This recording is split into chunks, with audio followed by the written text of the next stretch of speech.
नमस्कार, मैं हूं शुभी मिश्रा और आप देख रहे हैं न्यूज़ 18 का डिजिटल प्लेटफॉर्म। एयर इंडिया का एक विमान उस वक्त खलबली वहां पर मच गई जब दिल्ली एयरपोर्ट पर उतारा गया। मुंबई के लिए रवाना हुई एयर इंडिया की फ्लाइट AI-887 को तकनीकी खराबी की वजह से दिल्ली लौटना पड़ गया। विमान को सुबह 7:47 सुरक्षित तरीके से इंदिरा गांधी इंटरनेशनल एयरपोर्ट पर इमरजेंसी लैंडिंग कराई गई। उस वक्त विमान में 335 यात्री सवार थे। आपको बताते हैं कि आखिर हुआ क्या था। दरअसल एयर इंडिया का ये विमान हवा में था। उसके टेक ऑफ होते ही कुछ सेकंड हुए थे, अचानक बीच आसमान में ऐसा हुआ कि प्लेन में बैठे यात्रियों की जान हलक में आ गई। आनन फानन में पायलट ने सूझबूझ दिखाई, एयर इंडिया के विमान की इमरजेंसी लैंडिंग कराई। ये घटना दिल्ली एयरपोर्ट पर सोमवार की सुबह हुई। इस घटना से यात्रियों में एयरपोर्ट पर मौजूद अधिकारियों में हड़कंप मच गया। इस घटना में सभी यात्री फिलहाल सुरक्षित हैं, पर इस घटना ने अहमदाबाद प्लेन क्रैश की यादों को ताजा कर दिया। सवाल ये है कि अचानक ऐसा हुआ क्या कि हवाई यात्रियों की जान हलक में आ गई।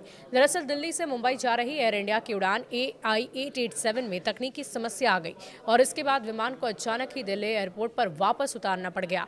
विमान ने सुबह ही दिल्ली से टेक ऑफ किया था। कुछ ही देर बाद तकनीकी गड़बड़ी के संकेत मिलने पर फ्लाइट क्रू ने स्टैंडर्ड ऑपरेटिंग प्रोसीजर के तहत एहतियातन वापस लौटने का फैसला लिया।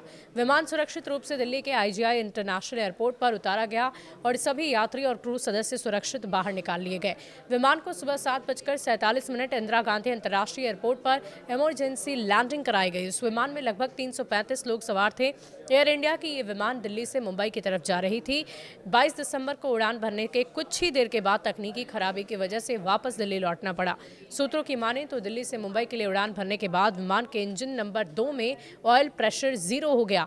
इसकी भनक जैसे ही पायलट को लगी, आनन फानन में इमरजेंसी लैंडिंग कराई गई। फैसला लिया गया। इसके बाद पायलट ने तकनीकी खामी को लेकर दिल्ली एयरपोर्ट पर ATC से संपर्क किया। विमान की इमरजेंसी लैंडिंग की सूचना से हड़कंप मचा। एयरपोर्ट पर कर्मचारियों ने विपरीत परिस्थितियों से निपटने के लिए तैयारियां शुरू कर दी। राहत की बात यह रही कि कुछ ही देर हवा में रहने के बाद विमान ने एयरपोर्ट पर सुरक्षित लैंडिंग की। विमान की वापस दिल्ली लौटने पर यात्रियों में भी हड़कंप मच गया। एयर इंडिया के प्रवक्ता के अनुसार मानक संचालन प्रक्रिया के तहत चालक दल ने एहतियातन विमान को दिल्ली वापस लाने का निर्णय लिया। विमान ने दिल्ली हवाई अड्डे पर सुरक्षित लैंडिंग की। इसके बाद सभी यात्री और चालक दल के सदस्यों को सुरक्षित रूप से उतारा गया। एयर इंडिया ने इस अप्रत्याशित स्थिति के कारण यात्रियों को हुई असुविधा का खेद व्यक्त किया है। विमान की लैंडिंग के बाद ग्राउंड स्टाफ ने दिल्ली में यात्रियों को तत्काल सहायता उपलब्ध कराई। यात्रियों को मुंबई भेजने के लिए वैकल्पिक व्यवस्था की गई। फिलहाल दिल्ली में विमान सुरक्षित लैंड कर लिया गया है। यात्री क्रू मेंबर बिल्कुल सुरक्षित हैं सभी, और एयरलाइंस ने बताया कि विमान की तकनीकी जांच कराई जा रही है और आगे हमेशा इसका ध्यान रखा जाएगा कि यात्री अपने गंतव्य तक बेहतर ढंग से पहुंच सके, और इसके लिए वैकल्पिक व्यवस्था भी हमने कर दी है। अप्रत्याशित ये समस्या थी, लेकिन यात्री और चालक दल की सुरक्षा कंपनी की सर्वोच्च प्राथमिकता है। विमान की वापस लैंडिंग के बाद तकनीकी जांच की प्रक्रिया शुरू है और इंजीनियर्स की टीम लगातार जांच में जुटी हुई है। तो ये हादसा अहमदाबाद में हुए दर्दनाक हादसे को याद दिलाता है और ऐसे में यात्रियों की जान हलक में अटक गई थी, और आज इस हादसे के बाद से सोशल मीडिया पर इस खबर की चर्चा काफ़ी हो रही है। शुक्रिया।